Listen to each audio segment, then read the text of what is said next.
नमस्कार प्यारे साथियों। तो आज हम लोग जो है मॉडर्न इंडिया के बारे में अध्ययन करेंगे। A history text book for class 12th जो यूपीएससी, बीपीएससी और यूपीपीसीएस के लिए बहुत ही सफिशिएंट बुक माना जाता है और ये एनसीईआरटी पर आधारित है। तो हम लोग इसको क्या है कि बेहतरीन ढंग से अध्ययन करते हुए चलेंगे ताकि जो हम एग्ज़ाम यूपीएससी, बीपीएससी, यूपीपीसीएस देंगे वो सारे एग्ज़ाम में क्या है कि हमारा जो परफॉर्मेंस है वह बेहतरीन हो सके। तो आप लोग ये जो पुस्तक है, बुक है, ध्यानपूर्वक क्या है कि पढ़ेंगे और जो मैं बोल रहा हूँ ध्यानपूर्वक सुनेंगे। तो यहाँ पर बोल रहा है कि एडिटोरियल बोर्ड और यहाँ पर चीफ एडिटर का नाम है डॉक्टर एस गोपाल। और इसमें जब जब यानी कि हुआ है जो भी यानी कि एडिटर का ये नाम दिया गया सारे देखते चलेंगे। तो यहाँ पर डॉक्टर एस नूरुल हसन के नाम है, डॉक्टर सतीश चंद्रा के नाम है और डॉक्टर रोमिला थापर, जो रोमिला थापर के बारे में हम लोग जानते हैं अच्छी तरह से। रोमिला थापर जेएनयू यूनिवर्सिटी के क्या है कि जे सीनियर प्रोफेसर के रूप में यानी कि हिस्टोरियन के रूप में क्या है कि जाने जाते हैं। और फिर यहाँ पर सेक्रेटरी के बारे में दिया है डीके मिश्रा है। तो इसको हम लोग अच्छी तरह से क्या है कि अध्ययन करेंगे मॉडर्न इंडिया। और ये जो राइटर है इनका बिपिन चंद्रा, इसको ध्यान में हम लोग रखेंगे और देखते चलेंगे कि इसमें क्या क्या चीज़ यानी कि उपलब्ध की गई है जिससे हमें जो है यूपीएससी और बीपीएससी, यूपीपीसीएस के एग्ज़ाम के लिए बेहतरीन क्या है कि जो सोर्स के रूप में जाना जाता है। तो हम लोग इसको पढ़ करके इससे क्या क्या चीज़ प्राप्त कर सकते हैं ध्यानपूर्वक सुनेंगे और देखेंगे कि इसमें क्या क्या चीज़ उपलब्ध है। चैप्टर का इसमें नाम दिया गया है। तो एक एक चैप्टर के बारे में क्या है कि हम लोग अच्छी तरह से पढ़ते चलते हैं कि चैप्टर में क्या क्या चीज़ पढ़ना है, कौन कौन से चैप्टर पढ़ना है और किस प्रकार से इस चैप्टर से कौन कौन से चैप्टर से कितने प्रश्न क्या है कि पूछे जाएंगे। तो ये ध्यानपूर्वक क्या है कि पढ़ने का कोशिश करेंगे।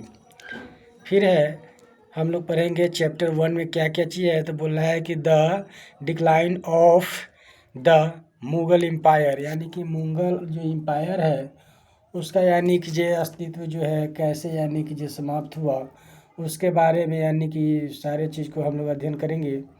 फिर Indian state and society in the 18th century, यानी 18वीं शताब्दी में जो इंडियन यानी कि स्टेट है उसका सोसाइटी जो है किस प्रकार से यानी कि था उसके बारे में हम लोग अध्ययन करेंगे। और थर्ड चैप्टर में दिया गया है कि द वेगनिंग ऑफ यूरोपियन सेटलमेंट, यानी कि जो यूरोपियन है वह इंडिया में कैसे यानी कि सेटलमेंट हुआ और किस प्रकार से यानी कि बिजनेस से यानी स्टेट रूलर तक क्या है कि उन्होंने सफ़र किया, उस सारे चीज़ के बारे में हम लोग अध्ययन करेंगे।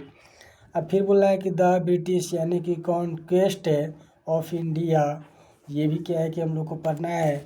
फिर हम लोग पढ़ेंगे the structure of the government and the economic policies of the British empire in India, जो यानी कि दिया गया यहाँ पर 18 यानी 1757 से 1857 के बीच जो भी यानी कि ये रूल और रेगुलेशन था ब्रिटिश गवर्नमेंट का वो सारे चीज़ के बारे में अध्ययन करेंगे। फिर चैप्टर 6 में कह रहा है administrative organisation and social and cultural policy के बारे में दिया गया है। तो इसको भी हम लोग क्या है कि देखेंगे। और चैप्टर 7 में दिया गया है social and cultural awakening in the first half of the 19th century के बारे में। तो इसको भी हम लोग अध्ययन करेंगे। और यहाँ पर चैप्टर फिर 8 में है द रिवोल्ट ऑफ 1857, यानी कि जो 1857 की क्रांति है यह भी एक चैप्टर अलग है, इसको भी हम लोग अध्ययन करेंगे। और फिर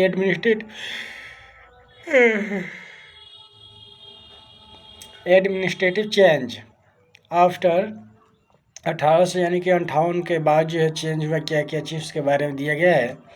और चैप्टर 10 में दिया गया इंडिया एंड हेयर एंड नाइबर, यानी कि इंडिया के यानी कि जो विलेज के बारे में, गाँव के बारे में यानी कि हम लोग पढ़ेंगे। उसके बाद फिर 11 में economic impact of the British rule. British यानी कि जो रूल से, यानी कि जो ब्रिटिश यानी कि जो गवर्नमेंट थी उसके रूल रेगुलेशन से इकोनॉमी पर क्या प्रभाव पड़ा उसके बारे में है। फिर है अगला यानी कि चैप्टर 12 में growth of new India the nationalism movement, जो 1858 से 1905 के बीच हुआ, वो सारे चीज पढ़ेंगे। फिर चैप्टर 13 में दिया गया growth of a new India religion and social reform after 1858 में, तो ये भी हम लोग पढ़ेंगे। और चैप्टर जो है 14 में यानी कि जो 14 में कह रहा है यहाँ पे कि नेशनलिस्ट मूवमेंट यानी कि 1905 से 1918 के बीच में जो भी यानी कि घटनाएं घटी है, आंदोलन हुए, उस सारे चीज़ के बारे में हम लोग अध्ययन करेंगे। और चैप्टर जो है 15 में दिया गया है स्ट्रगल ऑफ स्वराज पार्टी के बारे में, यानी कि स्वराज के लिए जो स्ट्रगल हुआ है उस सारे चीज़ हम लोग अध्ययन करेंगे। तो यहाँ पर हम लोग देखेंगे फर्स्ट चैप्टर में बोल रहा है कि the decline of the Mughal empire, तो हम लोग इसको ये है कुछ पढ़ेंगे। The great Mughal empire the every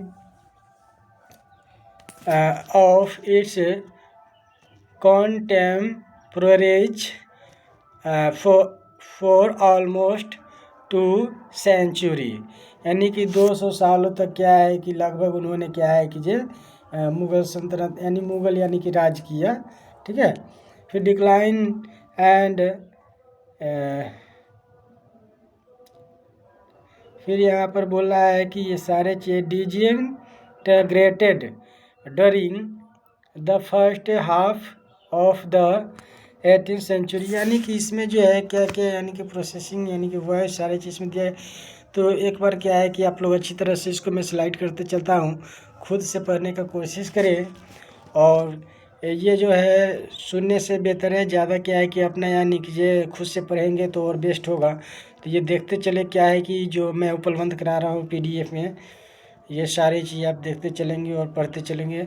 ज़रूरत पड़ी तो वीडियो को क्या है कि रोक करके भी क्या है कि जब पढ़ेंगे। तो यहाँ पर 1707 में जो है बोल रहा है कि ये मोर ओवर द मुगल यानी कि डायनेस्टी, यानी कि यहाँ पर जो है ख़त्म हो रहा है 1707 में। और कुछ उसके बाद यानी जो औरंगजेब आई थी उसके बारे में चर्चा कर रहा है यहाँ पे।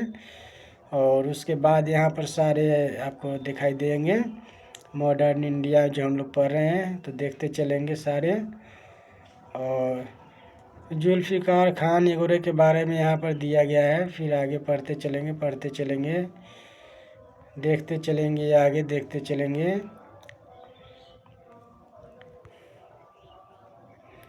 यहाँ पर सारे मैंने यानी कि जो बिपिन चंद्रा का जो यहाँ पर क्या है कि बुक है NCERT, वो सारा उपलब्ध करा दिया है मैंने, और आप देख सकते हैं। और आपको ये जो है PDF आपको डिस्क्रिप्शन में भी क्या है कि मिल जाएंगे। तो ये ध्यानपूर्वक क्या है कि ये देखें, और डिस्क्रिप्शन से आप इसे क्या है कि ये डाउनलोड कर सकते हैं। ये PDF के मैं ऊपर में कह दूँगा, तो आप लोग अच्छी तरह से पढ़े। और हो सके तो हमारी जो ये चैनल है इसको क्या है कि आप लोग शेयर करते चले, लाइक कमेंट करते चले, और कोशिश करें आप लोग कुछ यदि आपके पास सजेशन है बेहतर तो दे सकते हैं। रॉन्ग सजेशन क्या है कि नहीं दे, क्योंकि अगर बेस्ट सजेशन देते हैं तो मैं बहुत ही बेहतर करने का कोशिश करूँगा। यदि आपके पास सकारात्मक ऊर्जा वाकई में अवेलेबल है तो, यदि नकारात्मक ऊर्जा आपके पास है तो वो अपने पास ही रखें, क्योंकि हमें नकारात्मक ऊर्जा वाले जीव से बहुत ही नफरत है।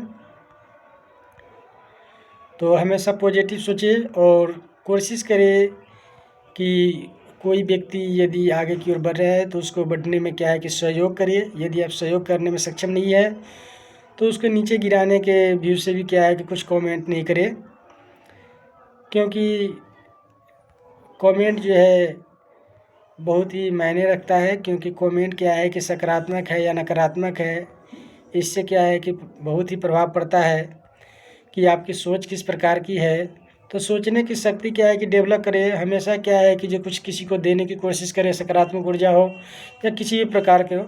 यदि आप किसी को कुछ देना चाहते हैं तो उससे अगर किसी को फ़ायदा हो तो दे, अन्यथा फ़ायदा न होने वाला हो तो देने का कोशिश ना करें। अन्यथा क्या है कि जो अपने तो क्या है कि खुद नहीं कुछ पर कर पा रहे हैं और दूसरे कर रहे हैं, तो उसको क्या है कि जब आप निगेटिविटी देने की कोशिश कर रहे हैं तो ऐसा कभी नहीं करें।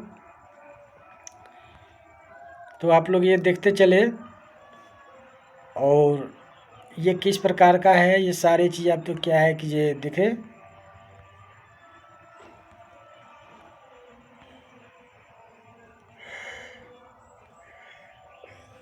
ये मेरा शॉर्ट वीडियो है, इसमें सारे चीज़ पढ़ना क्या है कि संभव नहीं है। आप लोग क्या है कि खुद से क्या है कि मैं PDF अवेलेबल करा दूंगा, उसको क्या है कि पढ़ने का कोशिश करें।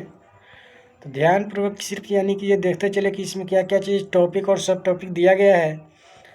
और उसके बाद क्या है कि आप जो है PDF जो मैं उपलब्ध कराऊंगा वो सारे चीज़ आप क्या है कि जो देख सकेंगे।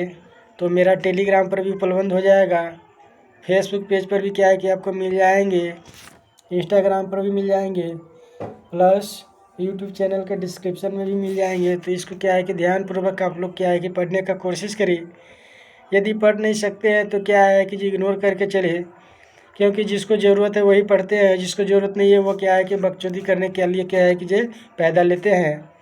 तो इसलिए क्या है कि जे ऐसा क्या है कि जे बने, या तो क्या है कि पढ़े नहीं तो दूसरे को पढ़ाए।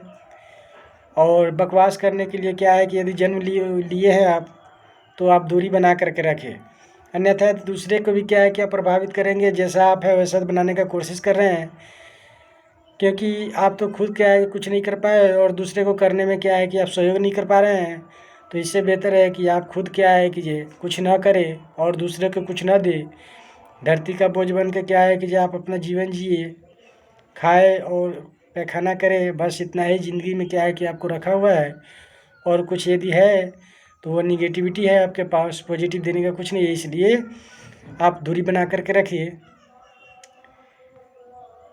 तो साथियों, जिसको लगता है कि जो कुछ बेहतरीन हमें प्राप्त हो सकता है और कुछ आपको लगता है कि जो बेहतर यानी कि सजेशन दे पा रहे हैं तो देने का कोशिश करिए, अन्यथा आप हमारे जो ब्लॉग है उस पर उपलब्ध यानी कि जो कंटेंट है उससे दूरी बना करके रखिए।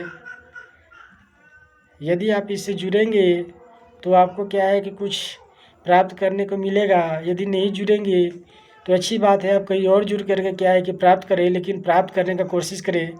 किसी को भ्रामक यानी कि भ्रम में रखने का कोशिश ना करें, क्योंकि भ्रम की जानकारी जो है बहुत ही खतरनाक होती है और जिससे क्या है कि सामाजिक क्या है कि कुरीतियाँ फैलती है।